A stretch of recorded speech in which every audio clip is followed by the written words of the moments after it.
Hello,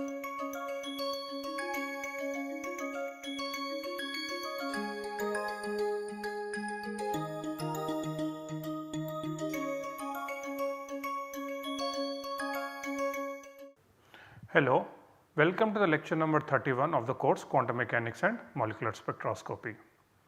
In the previous lecture, we were talking about the harmonic oscillator and its selection rules. So, we will continue with the same topic.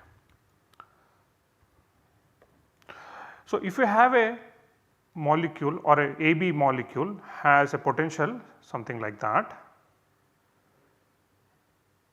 Okay.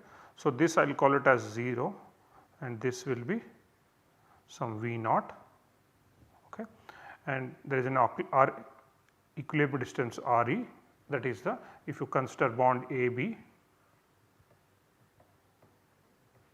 okay, the equilibrium distance is Re and this is the potential energy function as a function of R. This is nothing but the potential energy.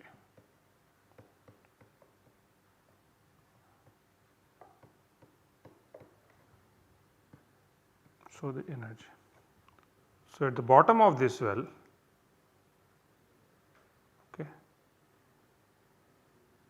one can write the potential as a Taylor series expansion. So, your V is equal to, at equilibrium, is nothing but V naught minus dV by dr at Re into R plus 1 over 2 factorial is nothing but 2 d square V by dr square at Re equal at Re plus R square plus minus 1 over 3 factorial d cube V by dr cube evaluated Re into R cube plus 1 over 4 factorial d to the power of 4 V by dr to the power of 4 evaluated Re r to the power of 4 plus etc. Okay. Now, one can always measure energies with respect to some value, and if that value is V0, so measure energies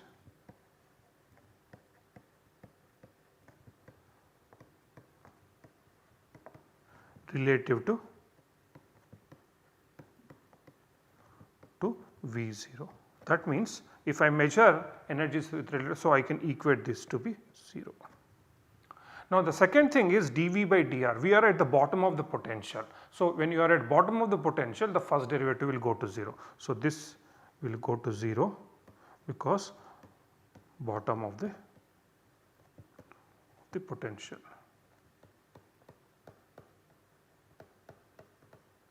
Or same as a minimum energy in the potential.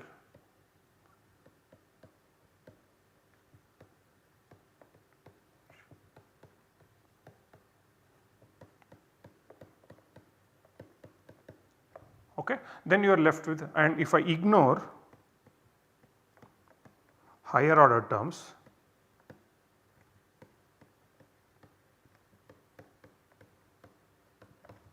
that means I will ignore third order. Higher order means third order, which is this, order 3, fourth order, which is this.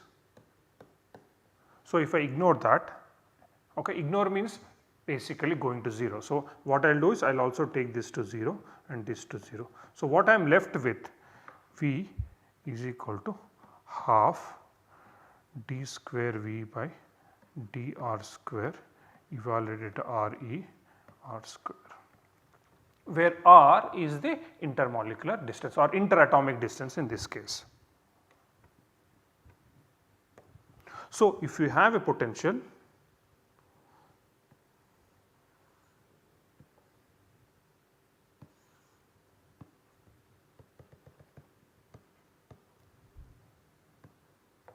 okay, where R is the interatomic distance, then what you have is the then what you have is the V equals to half d square V by, or approximately equal to d r square at evaluated Re r square. Okay. This I will write it as half k r square, where k is nothing but d square V by dr square evaluated Re. Okay. And now if you write the total energy Hamiltonian H is equal to minus h bar square by 2 mu del square R. Okay, now where if you have A and B connected and mu is nothing but MA MB divided by MA plus MB.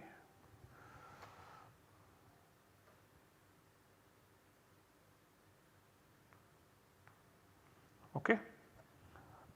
And R is the coordinate. So, this R is nothing but internal coordinate, okay, plus half k r square. So, this is my Hamiltonian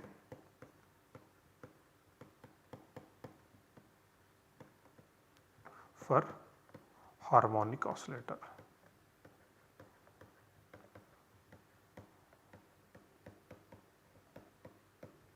Okay. Now, harmonic oscillator is just a model that represents a AB bond. Okay. Now, one of the problems with harmonic oscillators is that, so when I draw harmonic oscillator is with respect to some Re and will should something like that. So, harmonic oscillator never breaks. Okay. It can, the potential can raise up to infinity. But all chemical bonds between molecule atom A and B, they can break, they will break eventually. If you keep stretching, they will break. So, harmonic oscillator in some sense is not a good representation for a chemical bond. However, at the bottom of the potential, that means around the equilibrium geometry, harmonic oscillator is a reasonably good model, and we use harmonic oscillator to represent bonds when they are at the equilibrium position. Okay.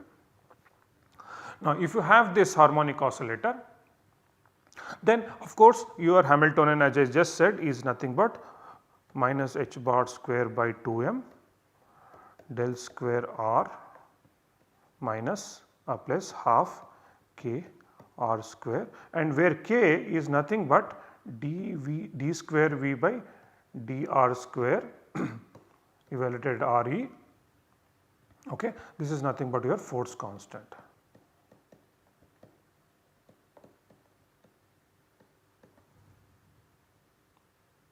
Okay. Now, the problem here is the following. The thing is that this force constant is only the second order term, okay, and we are, in such case we are ignoring the higher order terms, the third order and the fourth order terms, which a normal molecule or a normal diatomic molecule AB would have. However, harmonic oscillator is an approximation.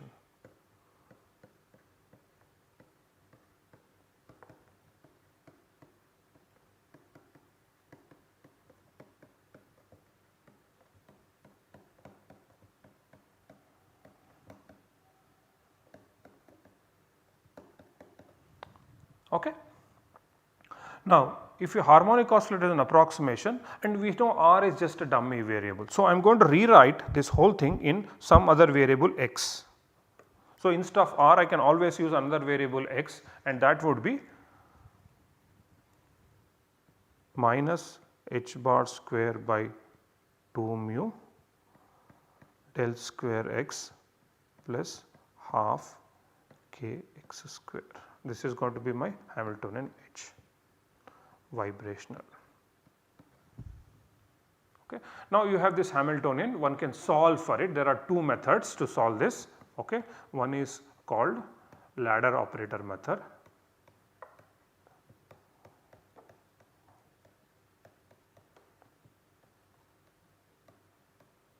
and other is the series method. So, essentially you are going to solve a second order differential equation.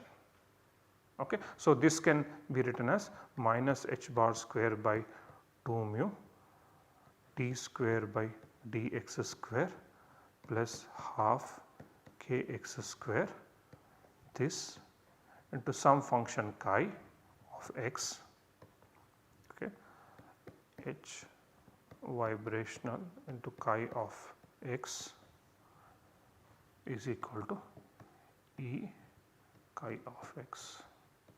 That is going to be the solution for it. But when you solve either by either of the method, okay, whatever one can solve by whichever is convenient method, and there are textbooks like molecular quantum mechanics by Atkins or quantum chemistry by Ira and Levine, where you can find the solutions. Okay. You can use either of the method, and of course it is only one differential equation. So, depending on which method you use, or the solutions that come out should not depend on the method that you use. Okay.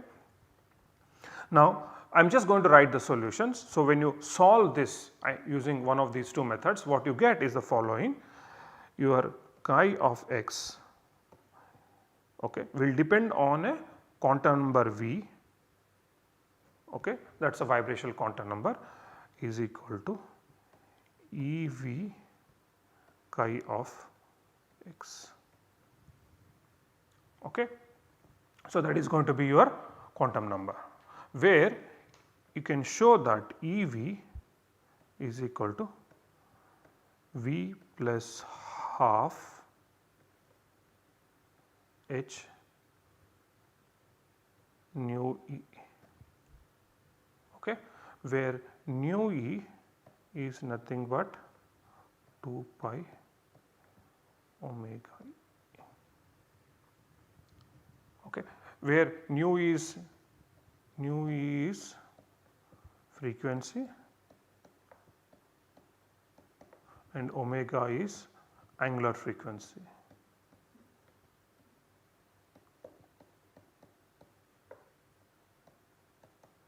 But there is one thing that you must understand, that there is this value k, and this value k and this nu E should be related in some way. Okay. Sorry, this is not that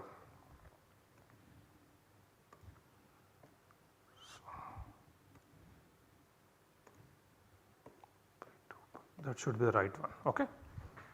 Now, so how is it related? So, the k, that is the force constant, is related to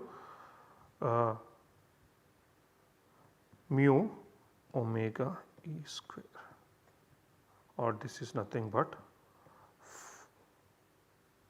4 pi square mu nu E square. So, the force constant k is proportional to nu E square. So, that means the vibrational frequency is proportional to square root of the force constant. That means if you increase the force constant, the vibrational frequency will increase. So, that is what we already know. So, if the bond becomes more stiffer, the vibrational frequency will increase.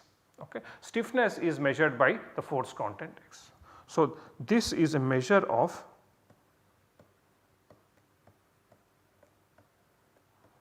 stiffness of a bond. Okay. Now, the problem, so what we are going to solve, the Schrodinger equation at hand for the vibration H VIB vibrational chi V of x is equal to minus h bar square by 2 mu d square by dx square plus half kx square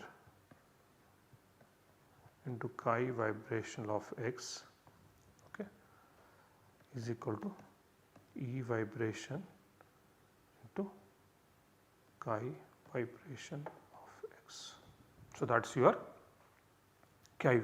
Now, I just said that EV equals to half plus V H nu E. This also equal to half plus V H bar omega E. And here V is the vibrational quantum number.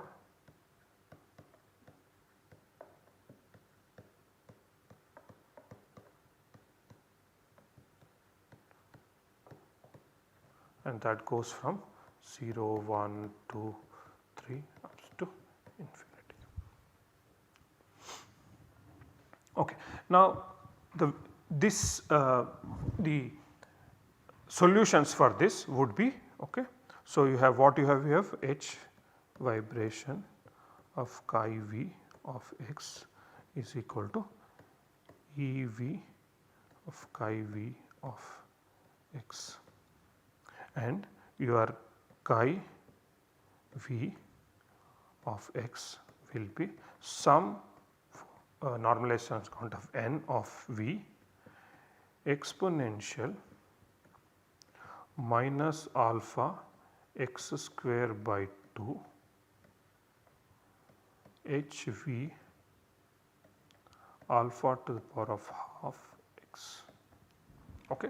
This is the form, okay. This is the form of the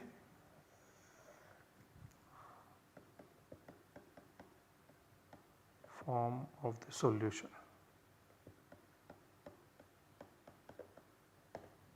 Okay. Now, where this one is the normalization constant,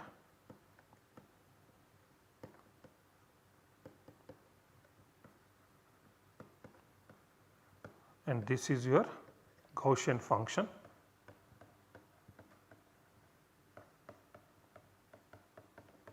and this is the Hermite polynomial.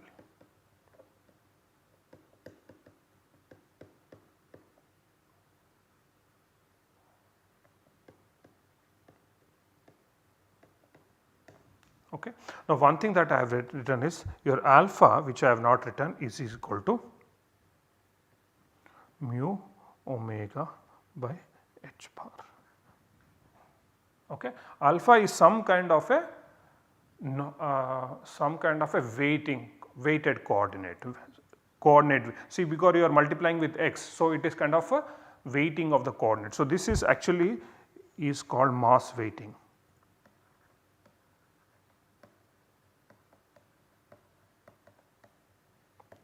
Weighing or mass weighing. Okay. So, one can always write, or generally in the textbook it is written that alpha to the power of half x equals to y. If I make that transformation, then what happens here, your chi v will now become function of y. By the way, x and y are not different functions like orthogonal variables like what we are used in Cartesian coordinate. Y is just a transformation of x. Okay. Chi of y is equal to n v exponential, okay, y square by 2 exponential y square by 2 h v of y. Okay. So, just trying to become more easier to represent or write. Okay. And I told you this is nothing but your normalization constant,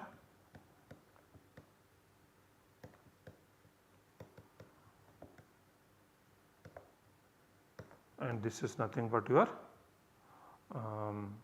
Gaussian function, and this is the Hermite polynomial.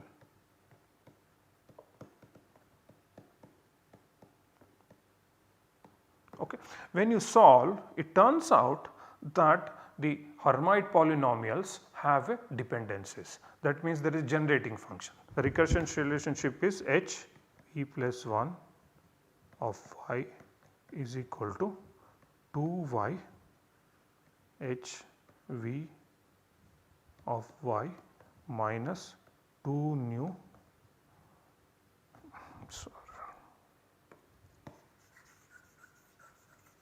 so let me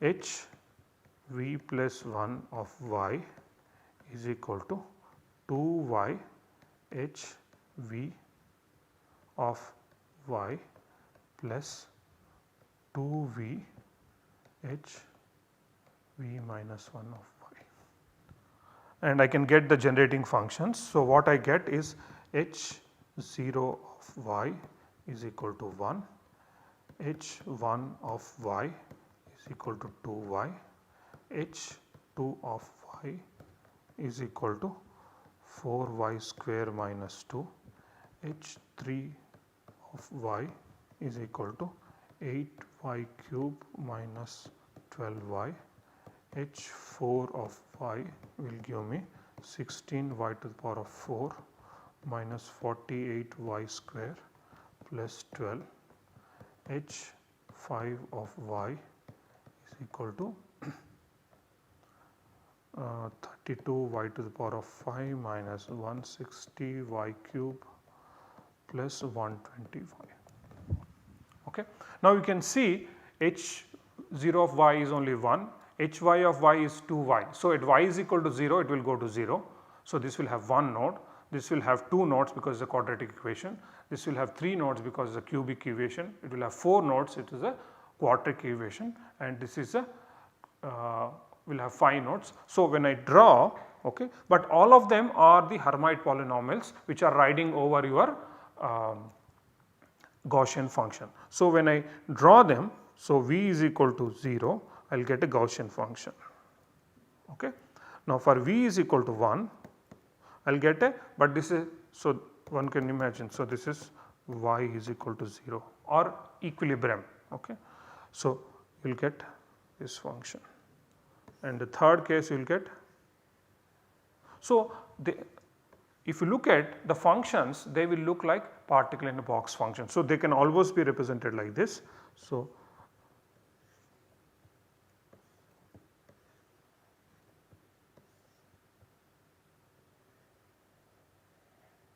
something like that. Okay. They look like particle in a box function, but particle in a box functions are sinusoidal function. Here they are Gaussian functions that are modulated by the Hermite polynomials. Okay. So, this is v is equal to 0, v equals to 1, v is equal to 2. So, you can always see that the functions become odd and even as the quantum number. Okay. So, this v is equal to 0 is a even function, v is equal to 1 will be odd function, v is equal to 2 will be even function, and so on. Okay. So, for the even quantum numbers, the function is a even function, and for odd quantum number it is a odd function. So, if I look back my h, not h but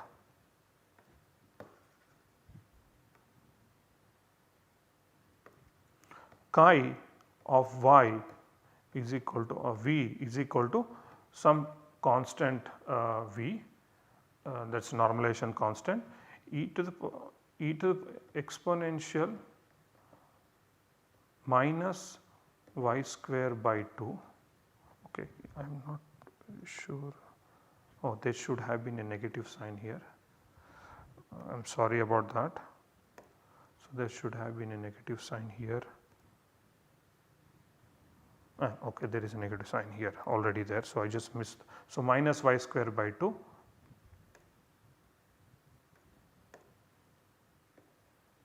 h. Now, one thing that I want to tell you is very simply is that when you have the Hermite wave function chi of v, okay, now I am writing in terms of y, this is nothing but some normalization constant n of v e to the power of exponential minus y square by 2 h v of y. But we said y is nothing but alpha to the power of half into x, where alpha is equal to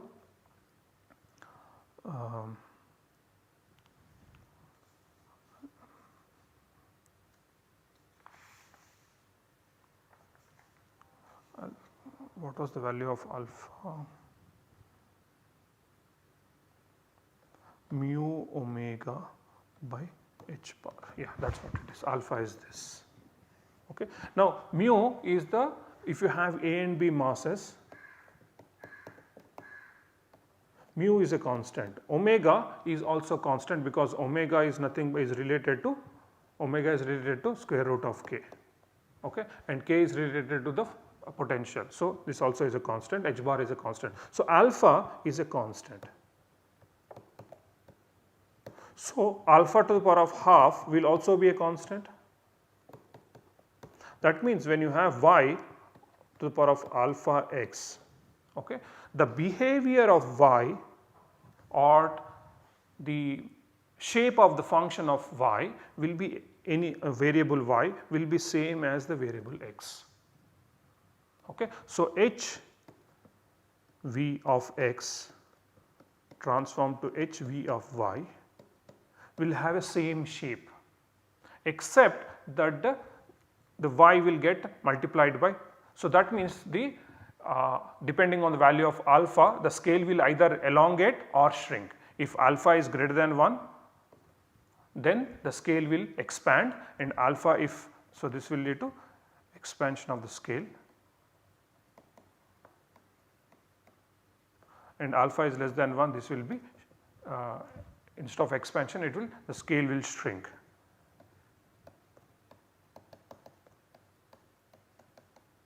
Okay. But it will not change the way the function will look like, the shape of the function will remain constant. Okay. So, you have the functions of or eigenfunctions of your harmonic oscillators as exponential Gaussian functions multiplied by the Hermite polynomials, okay, and will look like